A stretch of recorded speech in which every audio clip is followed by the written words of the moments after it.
Hello बच्चों, नमस्कार। मैं धर्मेंद्र शुक्ला एक बार पुनः स्वागत करता हूं आपका आपके अपने ऑनलाइन प्लेटफॉर्म एसजेन एकेडमी पे। दोस्तों, मैं आपका बायोलॉजी का फैकल्टी आपको बायोलॉजी पढ़ा रहा हूं और आपके एनटीपीसी एग्जाम को लेकर जितने क्वेश्चन होते हैं सारे कवर कराने की कोशिश कर रहा हूं। दोस्तों, आप सभी स्वस्थ होंगे, मस्त होंगे और आपकी अपनी पढ़ाई को एंजॉय कर रहा हूं, ये मैं आपसे आशा करता हूं। आज मैं आपके लिए एक नया टॉपिक लेके आया हूं। उस टॉपिक का नाम है डाइजेस्टिव सिस्टम, यानी कि पाचन तंत्र। तो आइए हम उस पाचन तंत्र को डिस्कस करते हैं। उसमें हम लोग पढ़ेंगे कि पाचन क्या होता है, पाचन तंत्र क्या है, पाचन की प्रक्रिया क्या है, इसकी हम लोग बात करने वाले हैं। आइए बात करते हैं। तो सबसे पहले तो हम ये बात करेंगे कि आखिर डाइजेशन में हम लोग पढ़ते क्या है, उसके बारे में चर्चा करेंगे कि डाइजेशन में हमें क्या क्या पढ़ना है चीजों को। तो आइए बात करते हैं क्या क्या पढ़ेंगे। सबसे पहले तो जो हम पढ़ने वाले हैं उसमें सबसे पहले मैं आपको बता दूं कि सबसे पहले जो हम पढ़ेंगे वो पढ़ेंगे डाइजेशन एवं डाइजेस्टिव सिस्टम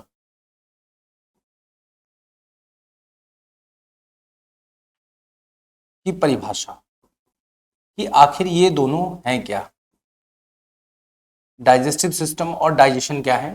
फिर उसके बाद दूसरा हम लोग बात करेंगे steps of digestion, steps of digestion मतलब कि पाचन के चरण। तीसरा जो हम लोग बात करने वाले हैं वो बात करने वाले हैं मानव पाचन तंत्र की, मानव पाचन तंत्र की, या हम यूं कहें कि ह्यूमन डाइजेस्टिव सिस्टम की, ह्यूमन डाइजेस्टिव सिस्टम की।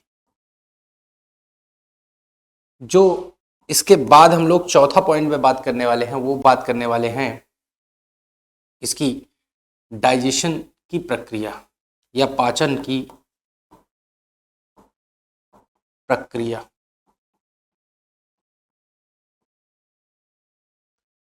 प्रोसेस ऑफ डाइजेशन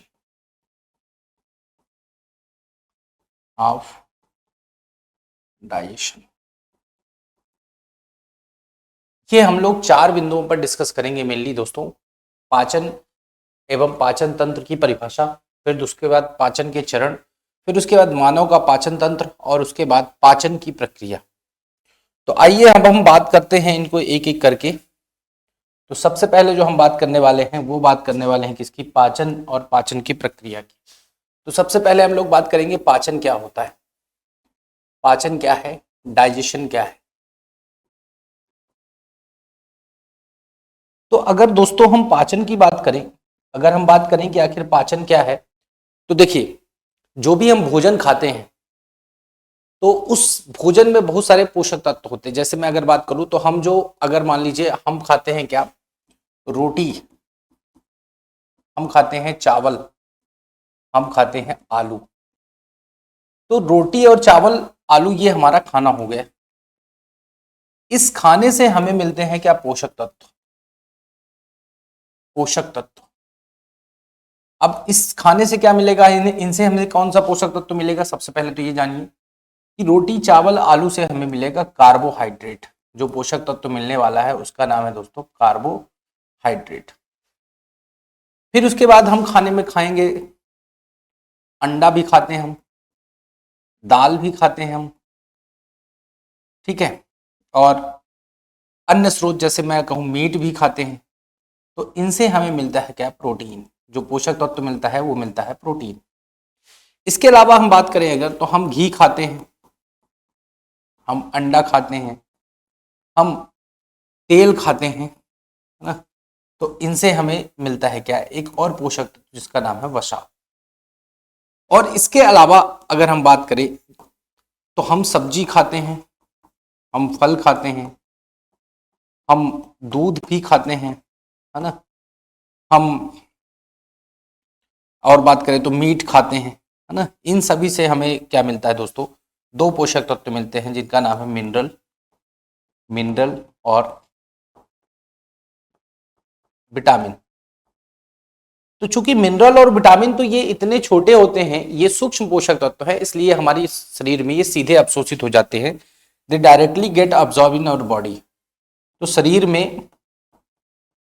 में सीधे अवशोषित हो जाते हैं, सीधे अवशोषित हो जाते हैं, अर्थात इनकी बॉडी में पाचन की आवश्यकता नहीं है, पाचन की आवश्यकता इनकी बॉडी में नहीं है, इनको पचाना नहीं पड़ता।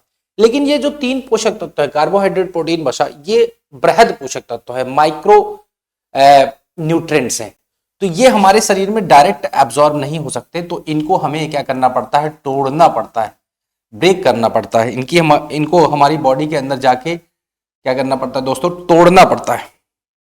तो इनको तोड़ के इन बृहद या जटिल पोषक तत्व जो है, इनको हम सरल पोषक तत्व में बदलते हैं, सरल पोषक तत्व में बदला जाता है, और इसी प्रक्रिया को बोलते हैं क्या दोस्तों, पाचन। इसी को बोला जाता है पाचन। ये जो है ये सरल पोषक तत्व है, ये सॉरी माफ कीजिएगा, जटिल पोषक तत्व है, कार्बोहाइड्रेट, फैट और प्रोटीन।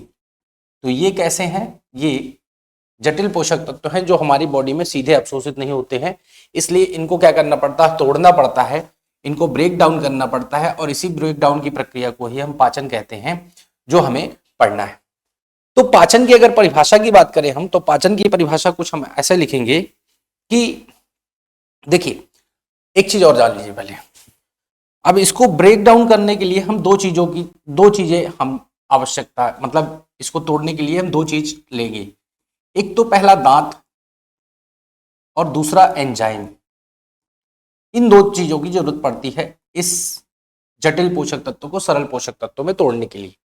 तो अगर हम परिभाषा बनाएं इसकी, तो पाचन जो है एक यांत्रिक एवं रासायनिक प्रक्रिया है। कैसी प्रक्रिया है, रासायनिक प्रक्रिया है। अब यांत्रिक क्यों है, क्योंकि कोई ना कोई यंत्र इन्वॉल्व हो रहा तब यांत्रिक है, और वो यंत्र है दांत, जो यंत्र इन्वॉल्व हो रहा है वो दांत। और रासायनिक क्यों, कोई ना कोई रासायन इन्वॉल्व हो रहा है, इसलिए रासायनिक होगी। तो अगर हम इसको बोले रासायनिक प्रक्रिया है, तो कौन सा रासायन इन्वॉल्व हो रहा है, इन रासायनों का नाम है दोस्तों एंजाइम। ठीक है। तो पाचन में चूंकि यंत्र यानी कि दांत इन्वॉल्व हो रहा है, रसायन इन्वॉल्व हो रहा है, तो पाचन एक यांत्रिक एवं रासायनिक प्रक्रिया है, आपको ये ध्यान रखना है। अब इस यांत्रिक और रासायनिक प्रक्रिया में हम करते क्या है, इस प्रक्रिया में अगर हम बात करें, तो इसमें हम क्या कर रहे हैं, बृहद पोषक तत्व या हम यूं कहें जटिल पोषक तत्व को हम किस में तोड़ रहे हैं, सरल पोषक तत्वों में। ठीक है। अब जटिल पोषक तत्व के एग्जांपल अगर मैं बात करूं, तो मैंने बताया था आपको कार्बोहाइड्रेट क्या है, एक प्रकार का कार्बोहाइड्रेट आपका जटिल पोषक तत्व है, जिसको हम सरल पोषक तत्व में तोड़ेंगे तो ग्लूकोज में तोड़ेंगे। दूसरा जो है वो है वसा क्या है, वसा एक प्रकार का बृहद पोषक तत्व है, जटिल पोषक तत्व है, जिसको हम तोड़ेंगे वसीय अम्ल, और साथ में बनेगा क्या, ग्लीसरॉल। इसके बाद तीसरा अगर हम बात करें तो प्रोटीन, ये भी एक प्रकार का जटिल पोषक तत्व है, जिसको हम तोड़ेंगे किसमें, अमीनो अम्ल में। तो अगर हम सिंपल सा बात बोले तो आप लिख सकते हैं कि पाचन एक यांत्रिक एवं रासायनिक प्रक्रिया है, जिसमें बृहद या जटिल पोषक तत्वों को सरल पोषक तत्वों में तोड़ा जाता है। अब बृहद पोषक तत्व कार्बोहाइड्रेट, वसा, प्रोटीन है, और सरल पोषक तत्व क्रमशः ग्लूकोज, वसीय अम्ल और ग्लिसरॉल है। ये तो हो गया पाचन की परिभाषा। अब हम बात करें अगर पाचन तंत्र की, पाचन तंत्र क्या होता है, तो पाचन की प्रक्रिया में जितने अंग भाग लेते हैं उनका समूह, पाचन की प्रक्रिया में भाग लेने वाले अंगों का समूह, की प्रक्रिया में जितने अंग भाग लेते, प्रक्रिया में भाग लेने वाले अंगों का समूह क्या कहलाता है दोस्तों, वो कहलाता है पाचन तंत्र। वो कहलाएगा पाचन तंत्र। तो ये पाचन तंत्र की परिभाषा हो गई, आपको ये ध्यान में रखना है कि पाचन क्या होता है और पाचन तंत्र क्या होता है। अब हम अगली वीडियो में अगले उसमें बात करने वाले हैं, आगे बात करने वाले हैं किसकी, आगे बात करने वाले हैं हम पाचन तंत्र के डायग्राम की या मानव के पाचन तंत्र की।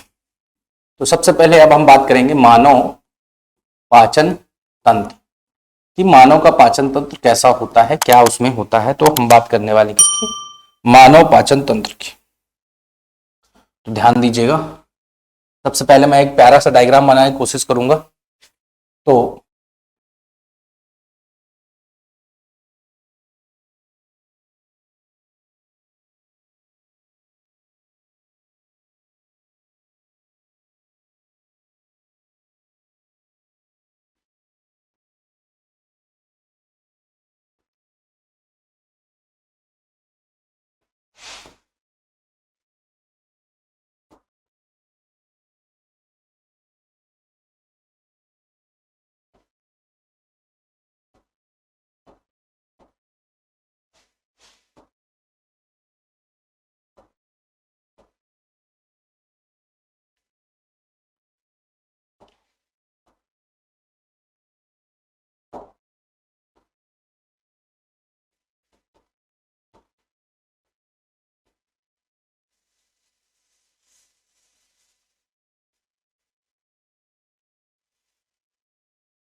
ये दोस्तों हमारी छोटी आंत है, कुछ इस प्रकार से।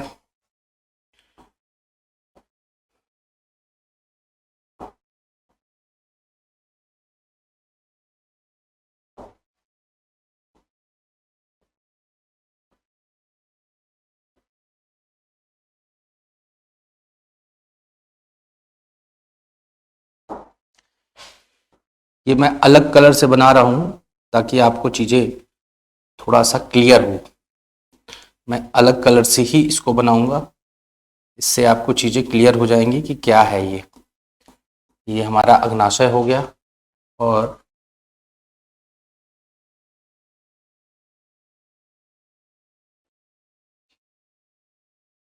ये हमारी हो गई दोस्तों यकृत। इसके बाद यहाँ पे हमारी पाई जाती हैं बहुत सारी ग्रंथियां जिनको हम बोलते हैं जठर ग्रंथियां।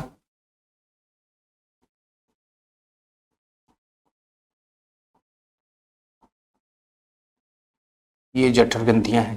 अच्छा, डायग्राम जितना खूबसूरत होगा उतना ही अच्छा बायोलॉजी में। आपको अगर डायग्राम अच्छा मिल गया है दोस्तों तो ये मानिए कि आप अच्छा पढ़ रहे हैं।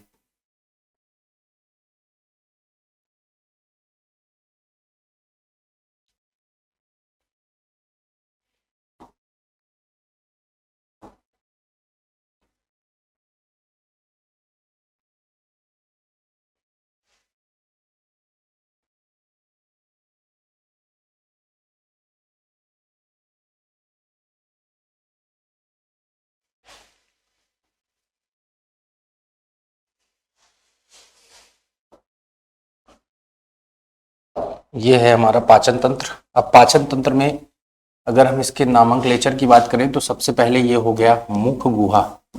मैं एक साइड नहीं नाम लिख रहा हूं, अलग अलग जगह लिख रहा हूं तो आप परेशान। ये लार ग्रंथि, ये आपकी हो गई ग्रास नली, ये आपका दोस्तों हो गया अमाशय, ये हो गया यकृत, ये है जठर ग्रंथियां,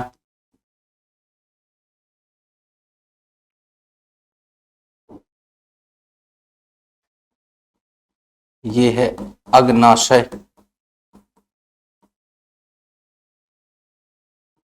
ये है पित्ताशय,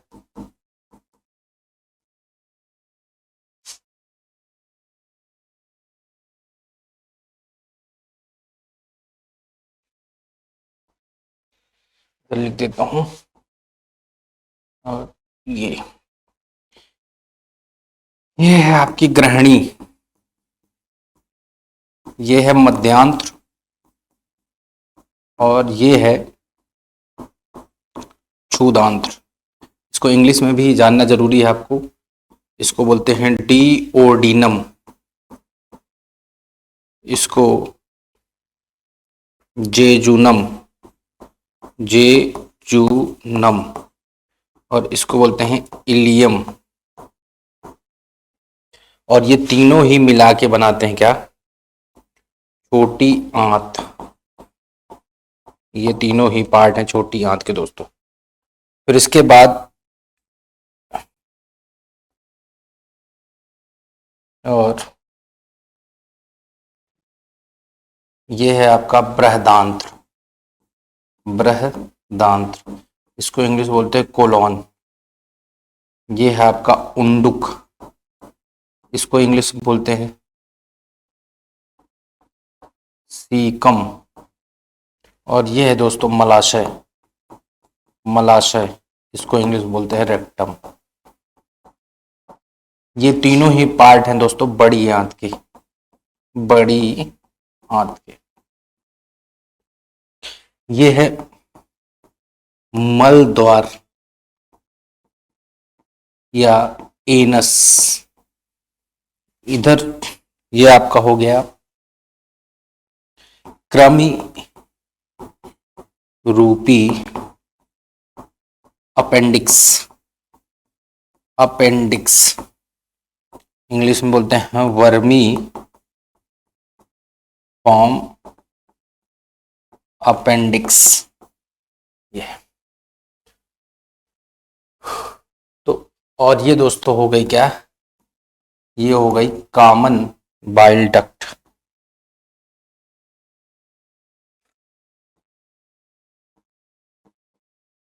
कॉमन बाइल डक्ट। पित्ताशय को हम लोग बोलेंगे गाल ब्लैडर। ये जठर ग्रंथियां को गैस्ट्रिक ग्लैंड्स, गैस्ट्रिक ग्लैंड।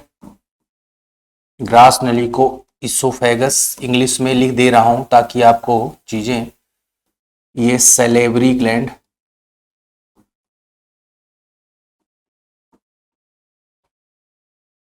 ये पैंक्रियास,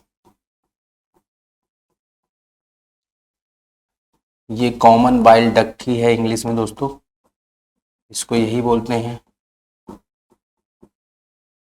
ये आपका यहां पे होगा स्टमक, ये लीवर, और ये माउथ कैविटी।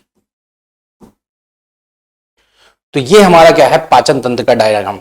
इसमें आप देखिएगा, हम पाचन तंत्र को आगे चल के एक रे डायग्राम में बताऊंगा। तो इसमें मैं बताऊंगा आपको कि पाचन तंत्र के बेसिकली दो भाग हैं, एक है आहार नाल, दूसरा है सहायक पाचक अंग।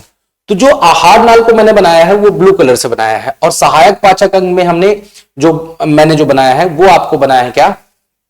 पिंक कलर से, गुलाबी कलर से। और मैंने यहां पे सारे वो कर भी दिए हैं। अब मैं एक इसका रे डायग्राम बनाता हूं जिससे आपको चीजें और इजी हो जाएंगी। तो आइए सबसे पहले हम रे डायग्राम में देखते हैं। तो इसका एक रे डायग्राम बना लेते हैं प्यारा सा, मानव पाचन तंत्र। अब मैं केवल हिंदी में लिखूंगा यहां, क्योंकि इंग्लिश में मैंने ऑलरेडी मेंशन कर दिया है। तो जहां पे भी, तो इसके हम दो पार्ट बेसिकली देखते हैं मानव।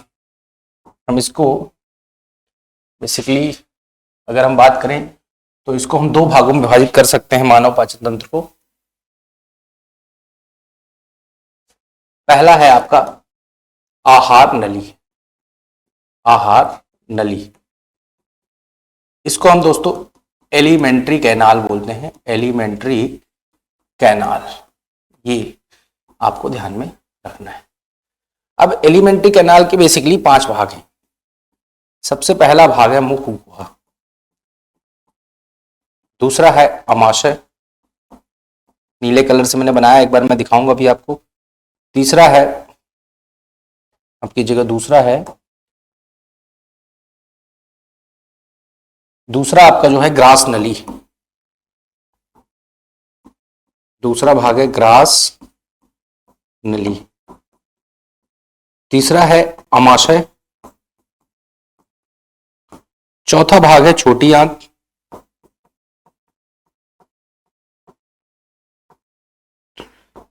और पांचवा भाग है बड़ी आंत, बड़ी आंत। ठीक है। और अगर हम सहायक पाचक अंग की बात करें तो सहायक पाचक अंग में दोस्तों ये कुछ सहायक पाचक अंग, एक्सेसरी डाइजेस्टिव ऑर्गन, इसको हम बोल सकते हैं। अगर लिखना हो तो आप लिख लीजिए इंग्लिश में, एक्सेसरी डाइजेस्टिव ऑर्गन। इसको भी हम दो पार्ट में बेसिकली डिवाइड कर सकते हैं। इसमें पहला है पाचन ग्रंथियां, पाचन ग्रंथियां या डाइजेस्टिव ग्लैंड्स, डाइजेस्टिव ग्लैंड्स, ये पहला है आपका।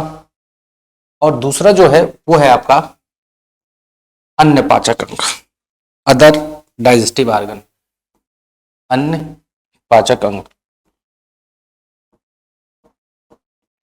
अन्य पाचक अंग। ठीक है, या अदर डाइजेस्टिव ऑर्गन, ये आपका दो पार्ट में हम विभाजित कर सकते हैं। अब ये सहायक पाचक ग्रंथियों में या पाचक ग्रंथियों में हम मेनली 5 ग्रंथियों के बारे में बात करते हैं, जिसमें से 4 इंपॉर्टेंट है। सबसे पहले तो लार ग्रंथि, लार ग्रंथि जिसको हम सैलिवरी ग्लैंड कहते हैं, पीछे लिखा है मैंने।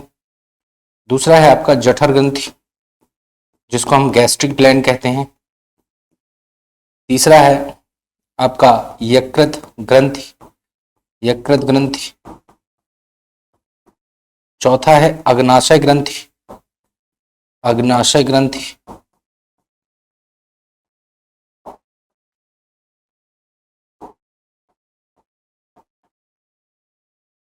और पांचवा है आंतीय ग्रंथि,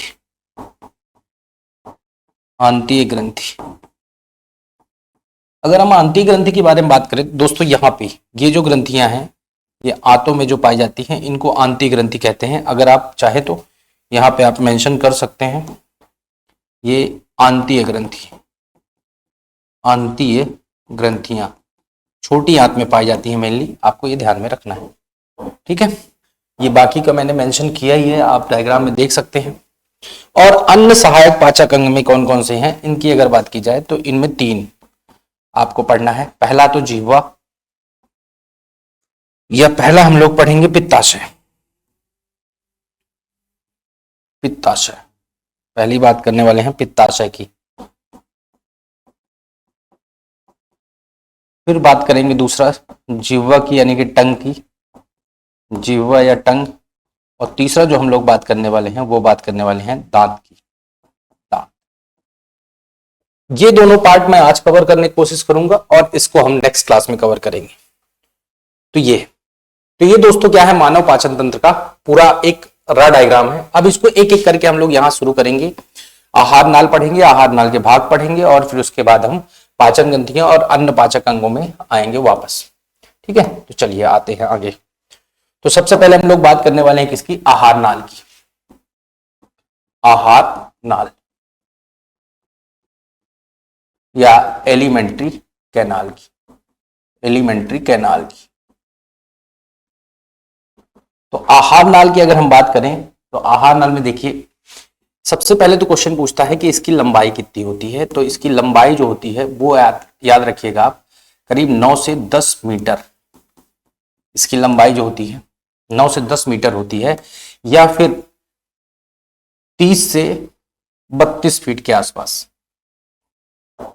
ना, 30 से 32 फीट के आसपास। तो ये लंबाई की बात हो गई। दूसरा पॉइंट आपसे क्वेश्चन पूछ सकता है कि आहार नाल कहां से कहां तक है ना। तो ये मुख गुहा में खुलती है ना। मुख गुहा में एक पार्ट होता है और मुख गुहा से लेके गुदा द्वार ये यहां पे समाप्त होती है, समाप्त। ये यहां पे खुलती है, मुख गुहा में ओपन होती है। आहार नाल जो है मुख गुहा में ओपन होती है और गुदा द्वार में समाप्त होती है। तो मुख गुहा से लेकर गुदा द्वार तक है। तीसरा अगर मैं बात करूं तो यह इसका कार्य क्या है, कार्य क्या है यहाँ आहार नाल का, तो इसका कार्य क्या है, ये भोजन के पाचन के लिए जगह देता है, भोजन के पाचन के लिए जगह देता है, जगह देता है। मतलब भोजन का पाचन जो होता है आहार नाल में ही होता है। आपसे क्वेश्चन पूछेगा कि भोजन का पाचन कहाँ होता है बेसिकली, तो आहार नाल में ही होता है। और चौथा जो है ये मैं यहाँ पे लिखना चाहिए, ये ट्यूब लाइक स्ट्रक्चर है। कैसा है, ये ट्यूब लाइक स्ट्रक्चर है, आपको ये ध्यान में रखना है। ये ट्यूब के समान संरचना है, ट्यूब के समान संरचना है। आहार नाल एक ट्यूब के समान संरचना, ये आपको ध्यान में रखना है। इसके बाद अगर हम बात करें इसके भाग की, तो मैंने बताया था कि इसके 5 भाग है, 5 भाग हैं बेसिकली जो हम लोग आगे पढ़ने वाले हैं। और कौन से 5 भाग हैं, तो वो मैं बात कर ही चुका हूं। पहला है मुख गुहा, दूसरा ग्रास नली, तीसरा अमाशय, चौथा छोटी आंत, और 5वां बड़ी आंत। ये 5 भाग हैं जो हम आगे डिटेल में पढ़ने वाले हैं। अब सबसे पहले हम लोग मुख गुहा, फिर ग्रास नली, फिर इनको एक एक करके पढ़ते हैं।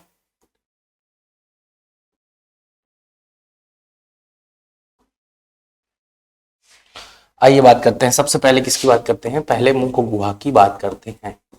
मुख गुहा, तो मुख गुहा की अगर बात की जाए दोस्तों, तो ये ध्यान रखिएगा आप कि मुख गुहा जो है, यहां पे 3 ऑर्गेनल आपके पाचन तंत्र से संबंधित पाए जाते हैं। तो ये यहां जिह्वा, दांत एवं लार ग्रंथि पाई जाती है ना। क्या क्या पाई जाती है, लार ग्रंथि उपस्थित होती है।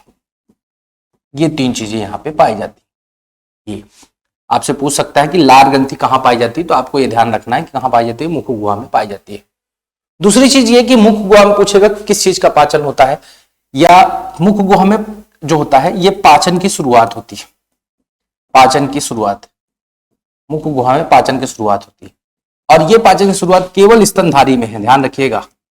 अगर हम सरीसृप की बात करें, बर्ड्स की बात करें या अन्य जीवों की बात करें, तो उनमें पाचन मुख गुहा में शुरू नहीं होता है, उनमें पाचन आमाशय में शुरू होता है। तो आप नोट के पॉइंट में एक लिख सकते हैं कि स्तनधारी, क्या लिखेंगे आप लिखेंगे कि मत्स्य वर्ग, सरीसृप वर्ग, उभयचर एवं पक्षियों में पाचन अमाशय में प्रारंभ होता है, अमाशय में प्रारंभ होता है। केवल मानव ही है या स्तनधारी है जिसमें पाचन कहां प्रारंभ होता है, मुख गुहा से प्रारंभ होता है, वो भी मानव। बाकी अगर हम बात करें किसकी, जानवरों की भी, जानवरों मतलब गाय वगैरह, तो उनका पाचन भी मुख गुहा से ही प्रारंभ होता है, आपको ध्यान में रखना है। फिर उसके बाद अगर हम बात करें अगला पॉइंट कि यहां पे किसका पाचन होता है, तो मुख गुहा में मेनली कार्बोहाइड्रेट का पाचन होता है। कार्बोहाइड्रेट, ये आप ध्यान रखें, कार्बोहाइड्रेट या स्टार्च का पाचन होता है, स्टार्च का पाचन होता है, और यह स्टार्च का पाचन ही प्रारंभ होता है, यह आपको ध्यान में रखना है। करीब टोटल भोजन का 10% पाचन होता है। कितना होता है, 10% पाचन होता है। ठीक है, यहां पे लार ग्रंथियां होती हैं, लार ग्रंथि होती है जो लार का स्त्रावण करती है। आगे हम बात करेंगे लार में क्या क्या होता है और कौन से एंजाइम प्रेजेंट होते हैं, अभी हम बात नहीं कर रहे। अब हम बात कर रहे हैं किसकी, अंगला। अंगला अगर हम बात करें तो दूसरा जो पार्ट है इसका वो है दोस्तों ग्रास नली, ग्रास नली या इसोफेगस हम इसको बोलते हैं। अगर हम ग्रास नली की बात करें, ग्रास नली की अगर हम बात करें दोस्तों, तो ध्यान दीजिएगा इसकी लंबाई करीब 25 सेंटीमीटर होती है, 25 सेंटीमीटर लंबाई होती है इसकी, ये आपको ध्यान में रखना है। दूसरी चीज ये जो है, यहां पे भोजन का पाचन नहीं होता, यहां भोजन का पाचन अब्सेंट होता है, नो पाचन। क्यों नहीं होता? उसका कारण यह है क्योंकि यहां कोई ग्रंथि नहीं होती है, यहां पे ग्रंथि अनुपस्थित। क्योंकि ग्रंथि नहीं होती इसलिए यहां पे भोजन का पाचन नहीं होता। तो फिर इसका कार्य क्या होता है? इसका कार्य क्या होता है? इसका कार्य होता है भोजन को मुख गुहा से भोजन को क्या करता है? अमाशय तक ट्रांसफर करता है। अमाशय तक ये क्या करता है? ट्रांसफर करता है। और ये जो ट्रांसफर करता है इस प्रक्रिया को कहते हैं क्रमानुकुंचन। ये आप ध्यान रखिए, क्रमानुकुंचन। क्वेश्चन पूछा जाता है कि क्रमानुकुंचन की भोजन का ट्रांसफर किस प्रक्रिया द्वारा होता है? क्रमानुकुंचन की प्रक्रिया द्वारा होता है, जिसको इंग्लिश में बोला जाता है पेरिस्टालिसिस की प्रक्रिया द्वारा होता है। अब ये पेरिस्टालिसिस कुछ ऐसा होता है, देखिएगा आप ध्यान से। ये जैसे हमने, अगर मैं आपको कुछ बना के दिखाऊं तो डायग्राम कुछ ऐसा, चूंकि ये आहार नली सक्रिय होती है इसलिए भोजन को आगे बढ़ने में, तो ये हमारा भोजन हो गया, ये हमारा भोजन है और इस भोजन को आगे बढ़ाया जाता है पेरिस्टालिसिस की प्रक्रिया द्वारा। पेरिस्टालिसिस की प्रक्रिया द्वारा नीचे की ओर ढकेला जाता है, पेरिस्टालिसिस की प्रक्रिया द्वारा।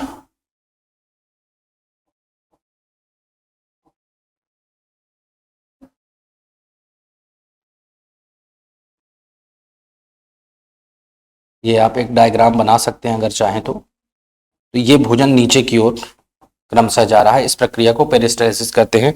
और इस प्रक्रिया को कंट्रोल करता है मस्तिष्क का एक पार्ट जिसका नाम है मेड्यूला ऑब्लांगाटा। मेडुला ऑब्लांगाटा इसको कंट्रोल करता है, आपको ये ध्यान में रखना है, ठीक है। इसकी एक रिवर्स प्रोसेस भी होती है, प्रतिक्रमानुकुंचन, जिसको हम सामान्य भाषा में बोलते हैं उल्टी। प्रतिक्रमानुकुंचन, इसको भी दोस्तों कौन कंट्रोल करता है? इसको भी कंट्रोल करता है कौन? Medulla oblongata. ये भी आपसे क्वेश्चन पूछा जाता है। तो ग्रास नली की लंबाई 25 सेंटीमीटर, भोजन का पाचन नहीं होता। ये ग्रंथि क्योंकि यहाँ पे ग्रंथि अनुपस्थित होती है, ये भोजन को मुख गुहा से अमाशय तक ट्रांसफर करता है। इस प्रक्रिया को हम क्रमानुकुंचन कहते हैं। इसके अलावा इसका कोई कार्य है नहीं, आप ये ध्यान रखिएगा। इतने ही क्वेश्चन इसमें से पूछे जाते हैं। फिर आगे बात करते हैं किसकी, तीसरा जो है हमारा वो है अमाशय। तीसरा जो पार्ट है वो है दोस्तों क्या? अमाशय।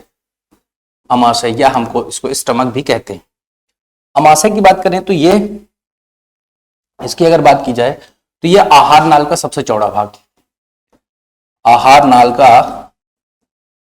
नाल का सबसे चौड़ा भाग, सबसे चौड़ा भाग है।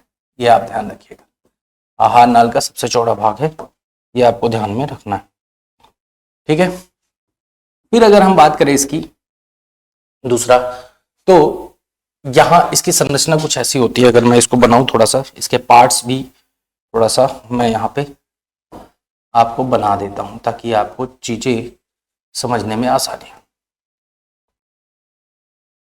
ये अमाशय, ये मान लीजिए आपका अमाशय, थोड़ा सा गड़बड़ बन गया।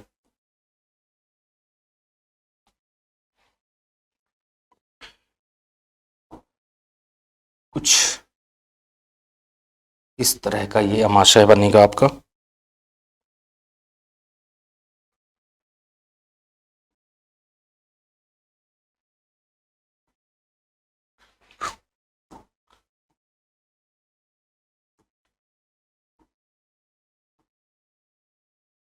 ये अमाशय। तो दोस्तों अमाशय के अगर हम बात करें तो इसके बेसिकली 4 पार्ट है। 4 पार्ट है, आपको ये ध्यान में रखना है। ये 4 पार्ट है इसके। अमाशय के भाग की बात करें तो 4 भाग हैं।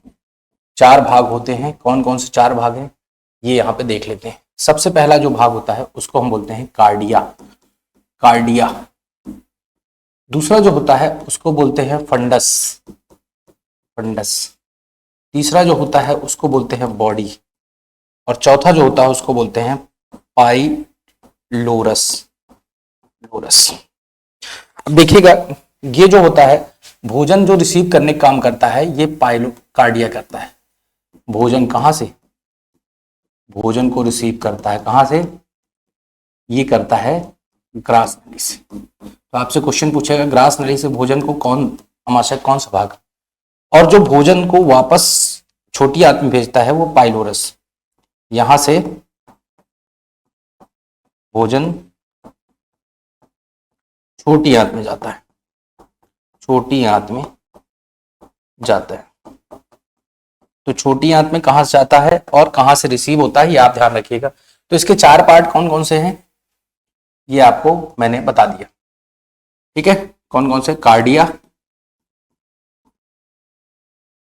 दूसरा फंडस,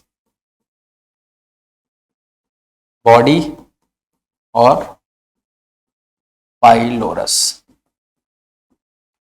इसके बाद अगर हम बात करें इसके आमाशय की, तो ध्यान रखिए कि आमाशय की दीवार पर, आमाशय की दीवार पर दोस्तों जठर ग्रंथियां पाई जाती हैं। आप सबको पता है, मैंने अभी बात की है, आमाशय की दीवार पर क्या पाई जाती हैं, आमाशय में जठर ग्रंथियां पाई जाती हैं। और अगर हम इसकी बात करें तो यहां पर एक म्यूकस की लेयर भी पाई जाती है, पतली सी लेयर, पतली लेयर म्यूकस की पाई जाती है। वो इसलिए पाई जाती है ताकि आमाशय में HCl जो सीक्रेट होता है उससे प्रोटेक्शन मिल सके। तो म्यूकस लेयर भी पाई जाती है, एक म्यूकस परत भी पाई जाती है। आपको ये ध्यान रखना है आमाशय, ठीक है।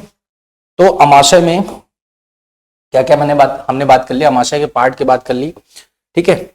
आमाशय में भोजन का पाचन भी होता है, तो भोजन का पाचन होता है। अब भोजन का पाचन कितना होता है, करीब 20 से 30% भोजन का पाचन होता है, कुल जितना पाचन होता है। और मेनली यहाँ पे जो पाचन होता है वो किसका पाचन होता है, प्रोटीन का पाचन होता है, प्रोटीन का पाचन होता है, प्रोटीन का पाचन होता है।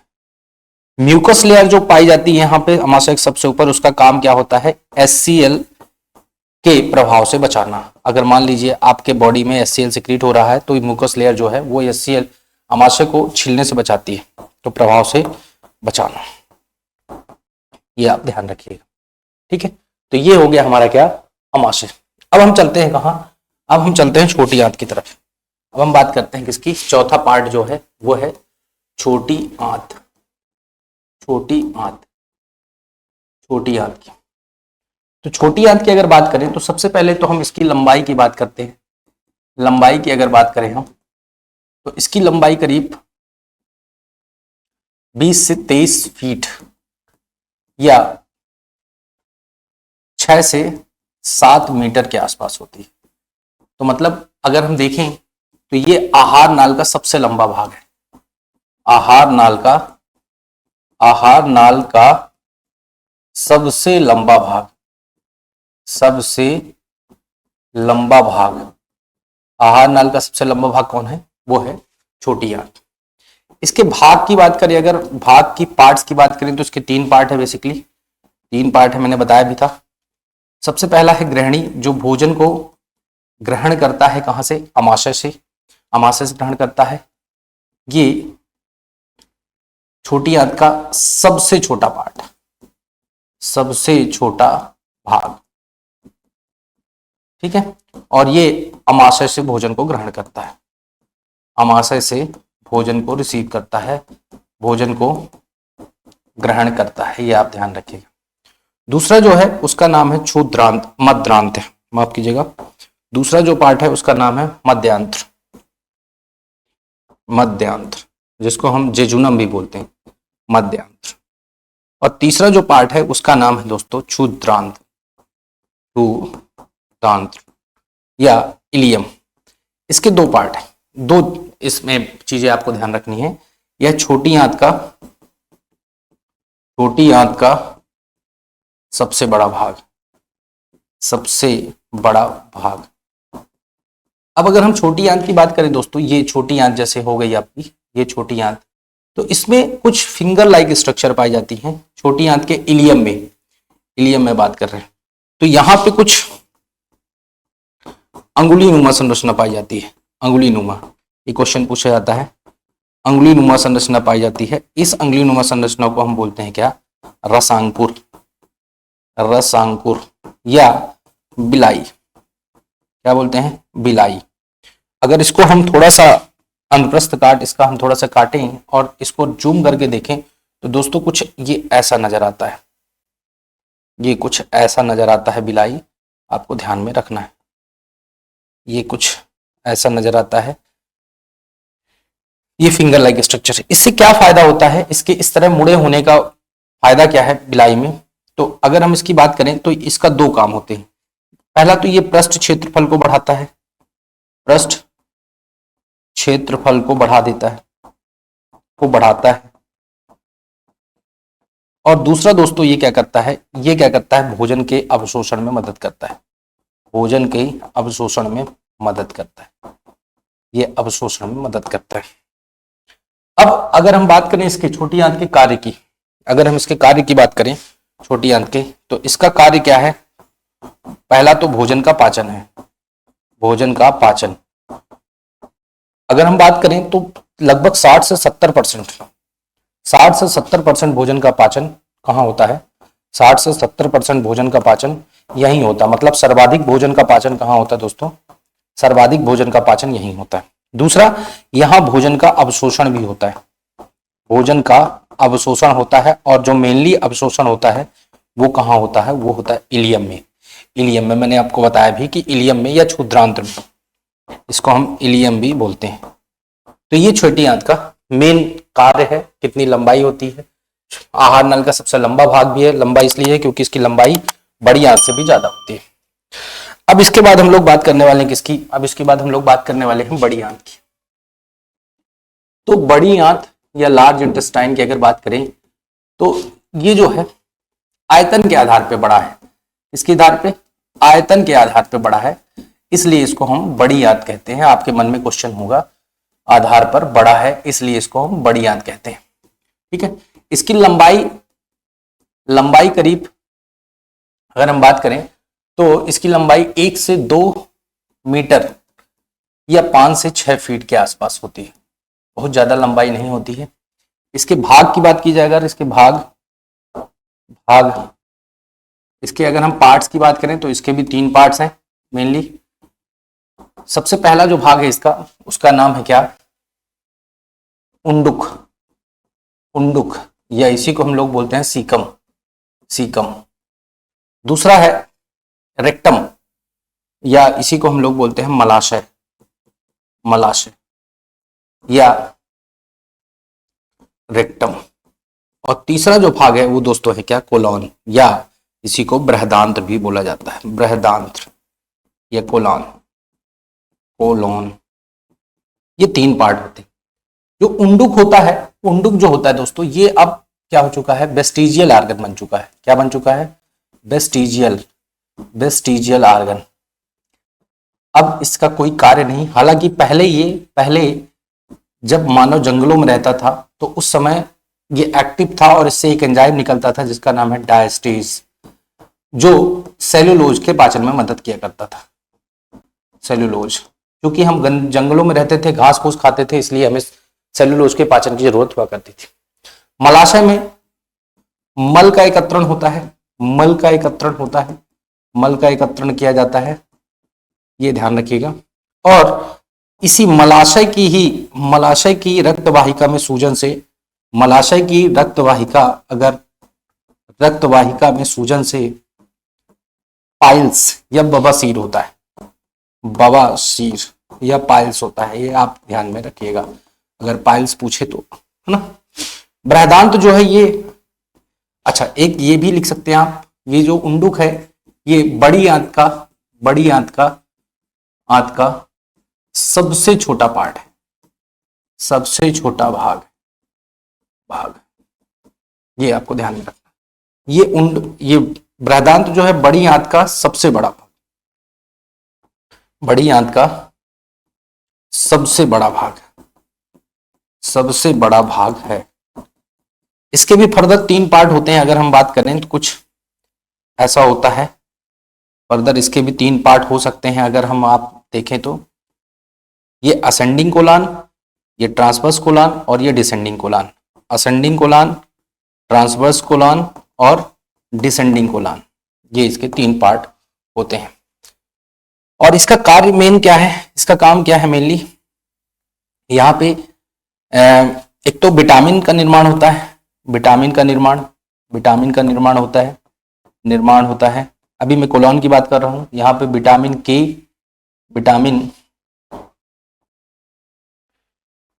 विटामिन के और विटामिन B12 मेनली यहाँ पे निर्माण होता है, आप ध्यान रखिएगा, क्योंकि यहाँ पे एक बैक्टीरिया पाए जाते हैं जिसका नाम है ई कोलाई, और यही ई कोलाई बैक्टीरिया जो है इन विटामिन का निर्माण करते हैं।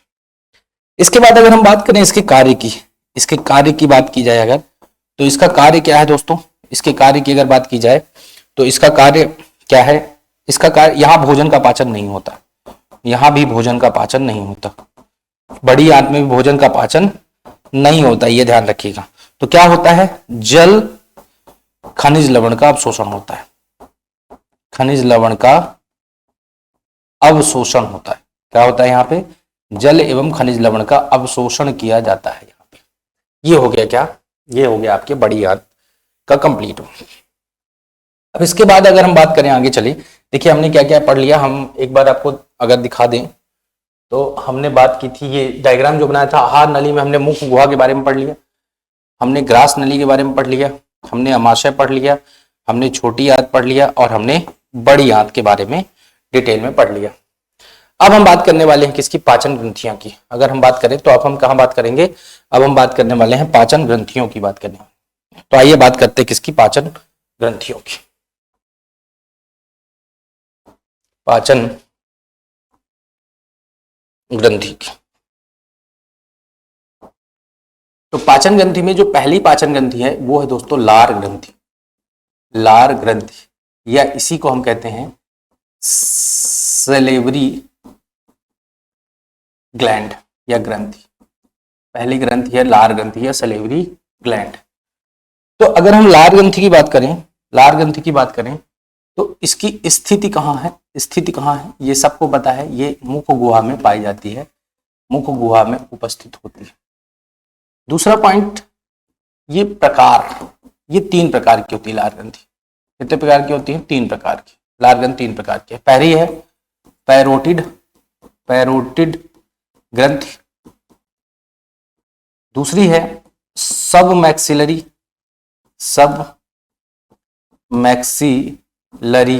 या इसी को हम बोल देते हैं सब मैक्सिलरी या इसी को हम क्या बोल देते हैं, सब मैंडिबुलर। और तीसरी जो ग्रंथि होती है दोस्तों, उसका नाम है क्या, उसका नाम है सबलिंगुअल।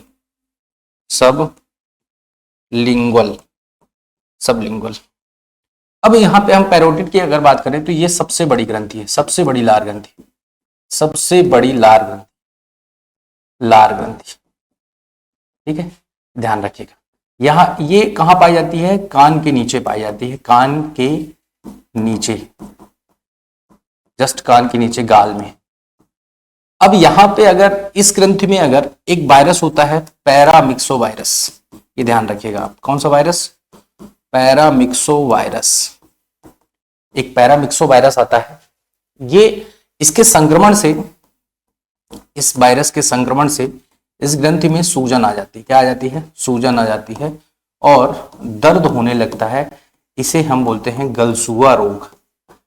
गालों में सूजन आ जाती है, गलसुआ रोग, या इसी को हम लोग बोलते हैं मम्स डिजीज। और इसके लिए एक टीका लगता है MMR का, MMR, जो 3 रोगों के लिए होता है, 3 वायरल डिजीज के लिए होता है, मीजल्स, मम्स और रूबेला। ये 3 रोगों के लिए होता है। सब मैक्सिलरी ये और सब मैंडिबुलर जो है ये सबसे छोटी ग्रंथि है, सबसे छोटी लार ग्रंथि है, और ये दोस्तों अगर हम इसकी बात करें तो ये कहाँ पाई जाती है, जीभ के नीचे पाई जाती है, जिह्वा के नीचे, ये नीचे, ये तीनों ग्रंथियां एक एक जोड़ी पाई जाती हैं, आपको ये ध्यान रखना है। इसके कार्य की बात करें अगर लार ग्रंथि के कार्य की बात, तो ये लार का स्त्रावण करता है। किसका स्त्रावण करता है? लार का स्त्रावण करता है, सलाइवा का स्त्रावण करता है, जिसमें बहुत सारे एंजाइम पाए जाते हैं जो आगे चल के हम डिस्कस करने वाले हैं। अब अगली ग्रंथि है दोस्तों, क्या है? जठर ग्रंथि। अगली है जठर ग्रंथि। जठर ग्रंथि, जठर ग्रंथि की अगर बात की जाए दोस्तों, तो ये सबसे पहले तो आप ये जान लीजिए कि जठर ग्रंथि जो है ये अमाशय में पाई जाती है, अमाशय में उपस्थित होती है, अमाशय की दीवार में पाई जाती है जठर ग्रंथि। और ये जो है जठर रस का स्त्रावण करती है, जठर रस स्त्रावित करती है, जठर रस का स्त्रावण करती है। इससे ज्यादा आपको नहीं जानना है इसमें। अब जठर रस में क्या होता है वो आगे हम बात करने वाले हैं। फिर इसके बाद अगर हम बात करें किसकी, तीसरा जो ग्रंथि है वो है दोस्तों यकृत। तीसरी ग्रंथि है यकृत। यकृत या इसी को हम लोग बोलते हैं लीवर, या इसी को हम लोग बोलते हैं कलेजा, या इसी को हम लोग बोलते हैं क्या? जिगर। ये चारों में से कोई भी ऑप्शन आपके सामने आ सकता है। अगर हम इसकी बात करें कलेजा की, तो सबसे पहले तो ये शरीर की सबसे बड़ी ग्रंथि, ये ध्यान रखिएगा। शरीर की आपसे पूछेगा सबसे बड़ी ग्रंथि कौन सी है, तो शरीर की सबसे बड़ी ग्रंथि है यकृत। कितनी बड़ी? इतनी बड़ी कि इसका वजन जो होता है 1.5 किलोग्राम के आसपास होता है। दूसरा अगर बात करें तो शरीर का दूसरा सबसे बड़ा अंग भी है, दूसरा सबसे बड़ा अंग यही है। तो पहला कौन सा है? तो पहले की बात करें अगर हम दोस्तों, तो पहला है त्वचा। पहला है त्वचा, जिसका वजन होता है लगभग 2.5 किलोग्राम, सन्नी देओल के हाथ के वजन के बराबर। तीसरा जो होता है ये शरीर का सबसे बड़ा आंतरिक अंग भी है, सबसे बड़ा आंतरिक अंग, सबसे बड़ा आंतरिक अंग भी है। ये आपको ध्यान में रखना है, शरीर का सबसे बड़ा आंतरिक अंग। अब इसका अध्ययन जीव विज्ञान की जिस शाखा में करते हैं उसको हम बोलते हैं हिपैटोलॉजी। हिपैटोलॉजी, ये क्वेश्चन आपसे पूछा जाएगा। हिपैटोलॉजी, हिपैटोलॉजी किसका अध्ययन है? यकृत का अध्ययन है। और इसकी जो सेल्स है उनको हम बोलते हैं हिपैटोसाइट्स। यकृत की सेल्स को बोला जाता है हिपैटोसाइट्स। ये आपको ध्यान में रखना है, ठीक है? ये यकृत के बारे में। अब इसका ये कैसा अंग है? ये एक अंग है, तो ये आप ध्यान रखिएगा, ये जो है ये भूरा लाल रंग का अंग है जो पिरामिड शेप होता है। कैसा होता है? पिरामिड आकार का होता है, पिरामिड आकार का होता है। ये आपको ध्यान में रखना है। अब अगर हम इसके कार्य की बात करें, यकृत के कार्य की बात की जाए, तो यहां से क्वेश्चन काफी आते हैं। सबसे पहले तो यकृत का कार्य जो होता है ये तो होता है पित्तरस का निर्माण करता है। पित्तरस या बाइल जूस का निर्माण करता है यकृत, बाइल जूस का निर्माण करता है। दूसरा ये और किसका निर्माण करता है? ये यकृत जो है ये निर्माण करता है दोस्तों यूरिया का, ये निर्माण करता है ग्लाइकोजन का, और ये निर्माण करता है कोलेस्ट्रॉल का, तो इनका भी निर्माण करता है। तीसरा ये अगर हम बात करें इसको, तो ये क्योंकि इतनी सारी चीजें ये बनाता है, कुछ विटामिन भी बनाता है ना, विटामिन ए का निर्माण भी करता है, आप ये ध्यान रखिएगा आप। इसके अलावा यकृत की बात करें, क्योंकि इतनी सारी चीजें ये बनाता है, तो इसे यकृत को शरीर का रासायनिक कारखाना कहते हैं, शरीर का रासायनिक कारखाना कहा जाता है। ये आपको ध्यान में रखना है। यकृत को हम क्या कहते हैं? Chemical factory of the body, चूंकि इतनी सारी चीजें बना रहा है, इतने केमिकल बना रहा है। इसके अलावा हम इसके अगर कार्य की बात करें, तो ये शरीर में निर्मित जहरीले पदार्थों को, जितने भी शरीर में जहरीले पदार्थ बनते हैं उसका उदासीन बनाता है।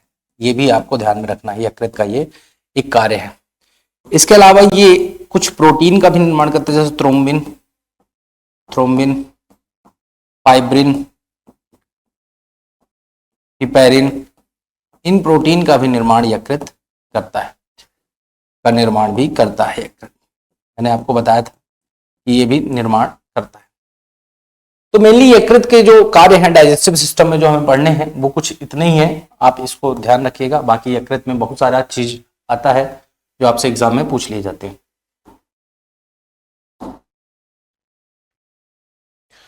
अब हम बात करते हैं किसकी, अंगला जो है, अंगला हमारा जो ग्रंथि है उसका नाम है क्या, अग्नाशय। अग्नाशय या पैंक्रियास, पैंक्रियास, पैंक्रियास। अगर हम इसकी बात करें तो सबसे पहले तो ये ध्यान रखिए कि ये शरीर की दूसरी सबसे बड़ी ग्लैंड है, दूसरी सबसे बड़ी ग्रंथि है, शरीर की दूसरी सबसे बड़ी ग्रंथि। इसका वजन करीब होता है 100 ग्राम, ये आपको ध्यान में रखना है। अगर हम इसकी आकार की बात करें तो इसका आकार कुछ अनानास, आपकी जगह अनानास नहीं, नाशपाती, नाशपाती के समान इसका आकार होता है कुछ, नाशपाती। ये एक मिश्रित ग्रंथि है, ये भी आप ध्यान में रखना है। ये एक कैसी ग्रंथि है, मिश्रित ग्रंथि है। मतलब यहाँ पे अंतःस्रावी और प्लस साथ में बाह्यस्रावी, बाह्यस्रावी भाग दोनों होते हैं। अंतःस्रावी और बाह्यस्रावी भाग का मतलब आप ये यहाँ पे इतना जान लीजिए कि अंतःस्रावी हैं तो ये हार्मोन का स्त्रावण करते हैं और इनके पास जो है वो डक्ट नहीं होती, वाहिका नहीं होती। और जो बाह्यस्रावी ग्रंथियां हैं ये एंजाइम का निर्माण करती हैं, एंजाइम का स्त्रावण करती है, जनरली समानता है, और इनके पास वाहिकाएं होती हैं। इसको हम पूर्ण पाचक ग्रंथि भी बोलते हैं। आपसे क्वेश्चन पूछा जाता है कौन सी ग्रंथि पूर्ण पाचक ग्रंथि कहलाती है, तो आंसर होगा क्या, अग्नाशय। क्यों, क्योंकि इसमें कार्बोहाइड्रेट, प्रोटीन और वसा तीनों को ही पचाने वाले एंजाइम स्रावित होते हैं। आगे बात करेंगे। अब इसका कार्य क्या है, कार्य बस वही है, अग्नाशय का जो सबसे मेन कार्य है पाचन तंत्र में वो है अग्नाशयी रस का स्त्रावण करना या पैंक्रियाटिक जूस, अग्नाशयी रस का स्त्रावण करना। और इसी अग्नाशयी रस में होते हैं तीनों को पचाने वाले एंजाइम, कार्बोहाइड्रेट को पचाने वाला एंजाइम पैंक्रियाटिक एमाइलेज, प्रोटीन को पचाने वाला एंजाइम ट्रिप्सिन, और वसा को पचाने वाला एंजाइम पैंक्रियाटिक लाइपेज, जो हम आगे बात करने वाले हैं। अब लास्ट ग्रंथि जो है जिसकी हम बात करने वाले हैं वो है कौन सा दोस्तों, आंतीय ग्रंथि। इसमें आंतीय ग्रंथि, आंतीय ग्रंथि ये बेसिकली कहां पाई जाती है, ये आप ध्यान रखिएगा, ये आंतों में पाई जाती है, आंत में, और आंत में भी छोटी आंत में, छोटी आंत में, छोटी आंत में। बेसिकली इलियम में अगर हम बात करें, आपकी जगह ग्रहणी में अगर बात करें तो ग्रहणी में एक प्रकार की आंतरिक ग्रंथि है जिसका नाम है ब्रूनर्स ग्रंथि। ग्रहणी में एक प्रकार की आंतरिक ग्रंथि है जिसका नाम है ब्रूनर्स ग्रंथि। इसका कार्य क्या है, ये आंतीय रस, इंटेस्टाइनल जूस का स्रावण करती है, जिसमें वसा, कार्बोहाइड्रेट और प्रोटीन को पचाने वाले एंजाइम होते हैं, को प्रोटीन को पचाने वाले एंजाइम उपस्थित होते हैं, पचाने वाले एंजाइम उपस्थित होते हैं, एंजाइम पाए जाते हैं। ठीक है, तो ये हो गया हमारा क्या, ये हो गई हमारी क्या, ग्रंथियां। ये हमारी हो गई दोस्तों ग्रंथियां। आप देख सकते हैं आंतरिक ग्रंथि हो गई, है ना।